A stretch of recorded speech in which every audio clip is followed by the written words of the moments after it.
So magandang araw mga kababayan, nanisid na naman tang araw, panibagong vlog tayo. So ito, ang pagninisid kasi ng alimasag sa araw napakahirap talaga kasi alam mo ito, nakabaon sa buhangin. Ituturo ko sa inyo ang teknik nito, pangunguha. Ito kasi, nakaganyan yan sa buhangin, nakabaon. Pag kumumbok yung buhangin na ganyan, yan, tinan mo yung kamay ko ha. Pag nakaumbok yan tapos may guhit-guhit siya, yan ang ibig sabihin yan, alimasag yan. So, kita nyo naman ang lalaki. Kasi counting kalaman lang yan. Ituturo ko lang sa inyo kung paano pagkuha niyan sa buhangin. Kasi hindi ko naman kasi naipapakita kasi yung GoPro natin sira. Kasi sa araw kasi, kahit sinong professional na nag-alimasag nito, minsan talaga mayroong nangunguha nito na hindi alam kung paano pagkuha sa araw nito. Ito kasi mga nakabaon to sa buhangin. Kasi sa gabi, labas kasi to. Tapos ang mata yan, makikita mo yung mata, nakaharap yan. Pag nakabaon naman to sa gabi, makikita mo yung mata. Kasi mapa-flashlightan mo yan, yung mata na yan. Oh. Tingnan mo lalaki. Oh. Yan lang ang teknik yan. Umbok yung buhangin, tapos gumuguhit-guhit yung likod. Pag anuhan sila ng alon, gumuguhit-guhit yung likod ng buhangin. Pag nakaumbok, yan na yan, dakmayin nyo na yan. Sa marunong kasi,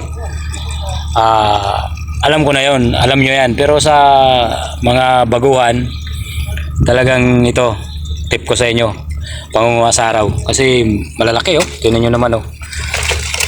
Puro yan nakabaon, hindi yan lumalabas ng buhangin. Baon talaga yan lahat oh, tingnan nyo ang lalaki oh. So ayan lang, dami na naman nating huli oh. Kasi yung nakanginan, naibinta na natin. Oh, shoutout nga pala dyan sa mga ating mga followers. Lalo na yan si Boss Capre.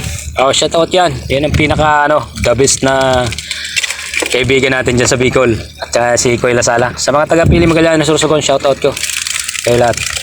Kung malapit ka lang dito, Boss Ampik, dadalhin sana kita ng pulutan kasi napanood ko na naman yung linggo. Talaga grabe na naman yung grabe na naman yung sayawan nyo. Kaya lang medyo malayo kayo sa akin.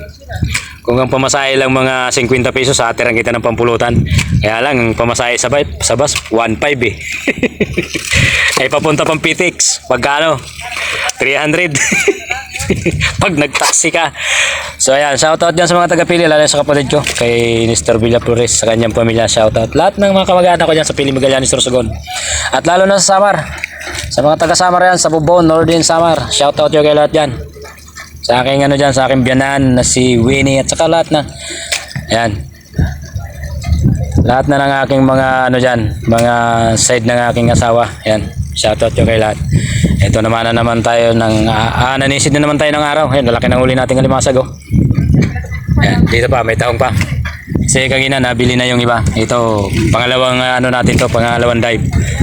Di ba? Pera na to. Oh, lalaki. Grabe oh. Buhay na buhay yan. So ayan, shoutout na lang sa inyong lahat. Maraming salamat sa inyong support.